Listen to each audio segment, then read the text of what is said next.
মই মোৰ ল'ৰা দিশান্তক সদায় তাৰ একুৰামটোৰ বাবে ধুনীয়া মাছ দিম বুলি ঠগি থাকোঁ।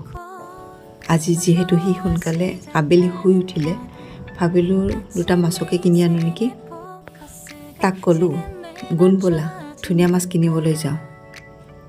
সি যে ইমান ভাল পালে, সি কাপোৰ কানি পিন্ধি মেলি ওলালে, জোতাযোৰ পিন্ধিছে দেখিছেই নহয়, একদম গান গাই গাই পকাত বাগৰি।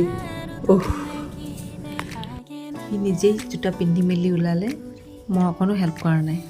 আমি এতিয়া মাছ কিনিবলৈ গৈ আছোঁ।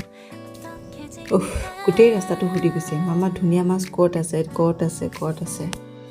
অৱশেষত দোকান পালোঁ। এতিয়া কি হ'ব আৰু, অধিক মাছত বগলী কণা। এতিয়া মামা এইটো লাগে সেইটো লাগে সেইটো লাগে। মাছ দুটা কিনা হ'ল আৰু দেউতাকো আহি পালে যেতিয়া আমি শিলপুখুৰীলৈ পাও ভাজি খাবলৈ গ'লোগৈ। আপোনাক পিছলৈ দেখাম কি মাছ ল'লোঁ আমি।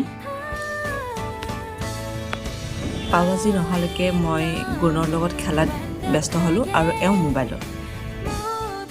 এয়া আমাৰ পাও ভাজি আহি পাইছেহি। আমি এতিয়া পাও ভাজি খোৱাত ব্যস্ত আৰু পাও ভাজি খাই আমি চিধা ঘৰলৈ উভতিলোঁহি। গোটেই ৰাস্তাটো মাছকেইটাৰ চিন্তা, কেতিয়া ঘৰ পাব, কেতিয়া একুৰামত থ'ব, তাৰ সেইটোৱে হৈছে আৰু। আমি ঘৰ পালোঁ আৰু দিশান্তৰ মাছকেইটালৈ চিধা দৌৰ ওপৰলৈ, মানে ৰুমটোলৈ, মাছকেইটাত তাৰ একুৰামটোত থ'বলৈ।